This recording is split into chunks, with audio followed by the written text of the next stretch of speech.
Eh bien, bonjour. Aujourd'hui, nous allons vous parler de métaux précieux. Nous allons vous parler de l'or, bien évidemment. Alors, comme chacun sait, l'or natif, l'or gemme, est un métal jaune. Alors, comment se fait-il que en bijouterie, on voit des ors roses, des ors blancs? Tout simplement parce que l'or pur n'est pas utilisé en joaillerie. Si on utilisait de l'or pur, il serait trop tendre, trop malléable pour être suffisamment solide pour faire un bijou. Donc ce que l'on utilise en joaillerie, c'est un alliage, et c'est de cet alliage que va résulter une couleur. Alors dans l'or jaune, titré à 18 carats ou 750 millièmes, on met 18/24e d'or fin, donc de métal jaune, et on rajoute du cuivre et de l'argent dans des proportions de 2/24e et de 4/24e pour l'argent. Pour obtenir un or rose, eh bien, tout simplement, on va ajouter un peu plus de cuivre dans l'alliage et on va obtenir cet or qui n'est pas véritablement rose mais plutôt champagne. L'or blanc, c'est en fait de l'or gris qui est blanchi au rhodium.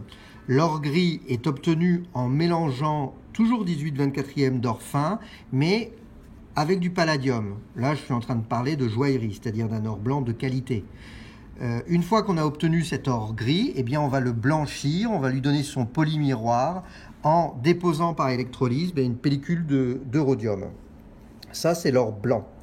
Alors, l'autre question qu'on nous pose souvent en bijouterie ici à la Compagnie des Gemmes, c'est la différence entre l'or blanc et le platine.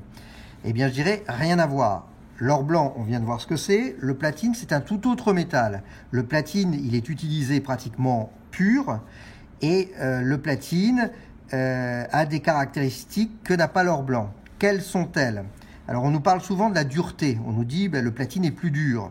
Ça, c'est complètement faux. Le platine est un métal, au contraire, plus tendre que l'or blanc. C'est un métal assez difficile à travailler puisqu'il est extraordinairement dense.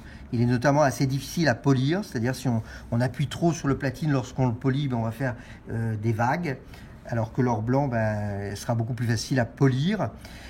Quels sont les avantages du platine par rapport à l'or blanc? Là, on a l'habitude d'entendre que le platine va vieillir mieux que l'or blanc, c'est-à-dire que l'or blanc a tendance à jaunir alors que le platine ne jaunira pas. C'est un peu à nuancer. Le platine ne jaunira pas, mais je dirais qu'il va vieillir différemment. C'est-à-dire que sur la durée, il va se ternir, il va devenir un peu mat. En fait, le platine, dans le métier, on dit que c'est un métal assez gras, qu'il est difficile de rendre aussi lumineux que l'or blanc lorsque l'on pratique un polymiroir. Par contre, le platine, pour certaines utilisations, notamment le sertissage de gros diamants qu'il faut absolument sécuriser au maximum, va avoir des qualités mécaniques que n'aura pas l'or blanc, c'est-à-dire ce côté je me déforme sans rompre va lui permettre d'absorber les chocs alors que l'or blanc peut être plus cassant. Voilà, j'espère ne pas avoir été trop confus et assez clair. En tout cas, je vous invite à venir voir ou à venir nous poser vos questions dans nos points de vente de la rue du Commerce dans le 15e à Paris ou sur la place des Termes dans le 17e. Merci Frédéric pour ce post sur l'or et le platine. À très bientôt. À bientôt.